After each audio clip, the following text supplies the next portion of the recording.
ஜனாதிபதி தேர்தல் தொடர்பான உத்தியோகபூர்வ அறிவிப்பை இந்த மாத இறுதி பகுதியில் அறிவிப்போம். அரசியலமைப்பின் ஏற்பாடுகள் மற்றும் ஜனாதிபதி தேர்தல் சட்டம் என்பவற்றுக்கமைய ஜனாதிபதி தேர்தலுக்கான பணிகளை முன்னெடுத்துள்ளோம் எனவும் அதற்கான ஆரம்பகட்ட பணிகள் நிறைவடைந்துள்ளதாகவும் தேர்தல்கள் ஆணைக்குழுவின் தவிசாளர் RMAL ரத்நாயக்க தெரிவித்தார். நம்பகமான பார்வை. இப்ப யாரும் வர்ற வரைக்கும் காத்திருக்க தேவையில்லை. தேர்தல்கள் ஆணைக்குழுவின் காரியாலயத்தில் இன்று இடம்பெற்ற ஊடக சந்திப்பின் போதே அவர் இதனை தெரிவித்தார். ඡන්ද විමසීම පැවැත්වීමට නියමිතව තියෙන්නේ සැප්තැම්බර් මාසයේ 17 වෙනිදාත් ඔක්තෝබර් මාසයේ 16 වෙනිදාත් අතර දිනේ. ஜனாதிபதி தேர்தல் குறித்து எழுப்பப்படும் மாறுபட்ட கருத்துக்கள் குறித்து மக்களை தெளிவுபடுத்தும் பொறுப்பு தேர்தல்கள் ஆணைக்குழுவுக்கு உண்டு.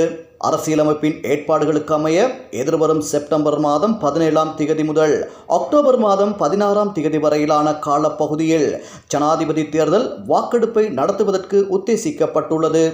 தேர்தல் வாக்கெடுப்பு திகதி, வேட்புமனுக்களை கையேற்கும் திகதி, தேர்தல் அறிவித்தலை பிரகடனப்படுத்தும் திகதி ஆகியவற்றை தீர்மானிக்கும் போது பல விடயங்கள் கருத்தில் கொள்ளப்பட வேண்டும்.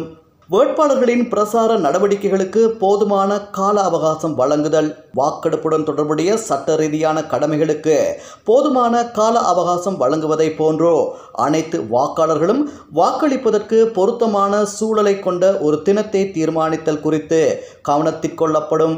ஏதேனும் காரணத்தினால் வாக்கெடுப்பு நிலையம் ஒன்றில் வாக்கெடுப்பை ரத்து செய்ய நேரிட்டால் அக்டோபர் மாதம் 16ஆம் திகதிக்கு முன்னர் மீண்டும் வாக்கெடுப்பை நடத்துவதற்கு குறைந்தபட்சம் 14 நாட்கள் தேவைப்படும்.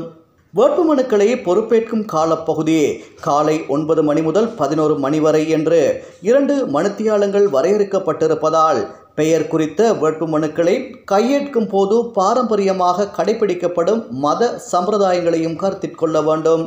නාම යෝජනා බාර ගැනීම සිදු කරන දිනේ පැය දෙකක් පමණයි.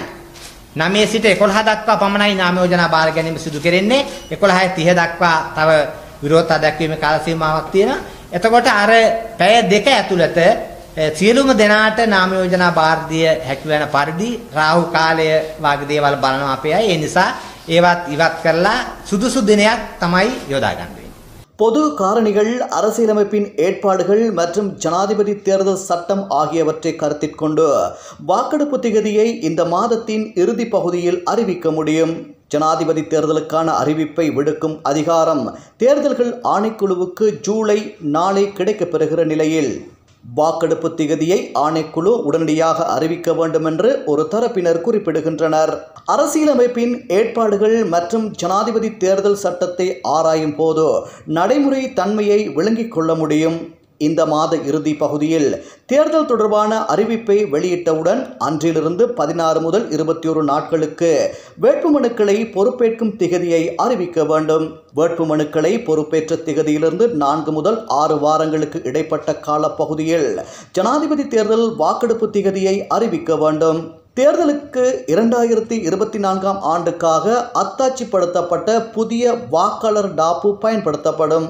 2024ஆம் ஆண்டு பிரதான டாப்பு தவிர 2024ஆம் ஆண்டு பிப்ரவரி மாதம் 1ஆம் திகதி வரையான காலப்பகுதியில் 18 வயதை பூர்த்தியடைந்தவர்களுக்காக தயாரிக்கப்பட்ட குறைநிரப்பு டாப்பும் அத்தாட்சிப்படுத்தப்பட்டு பிரதான டாப்புடன் இணைக்கப்பட்டுள்ளது.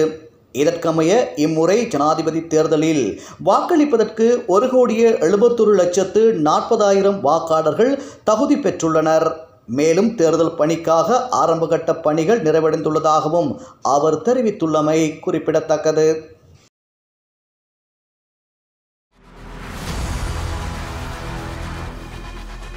இலங்கையின் முதல் நிலை முதற்கர செய்தி வழங்குனர் வீரகேசரியில் குறுந்தகவல் செய்திகளை உடனுக்குடன் தமிழில் பெற்றுக்கொள்ள டயலாக் வலையமைப்பிலிருந்து REG இடைவெளி வீக்கி என்று பதிவிட்டு 87 960 என்ற எண்ணுக்கு குறுஞ்செய்தி ஒன்றை அனுப்புங்கள்.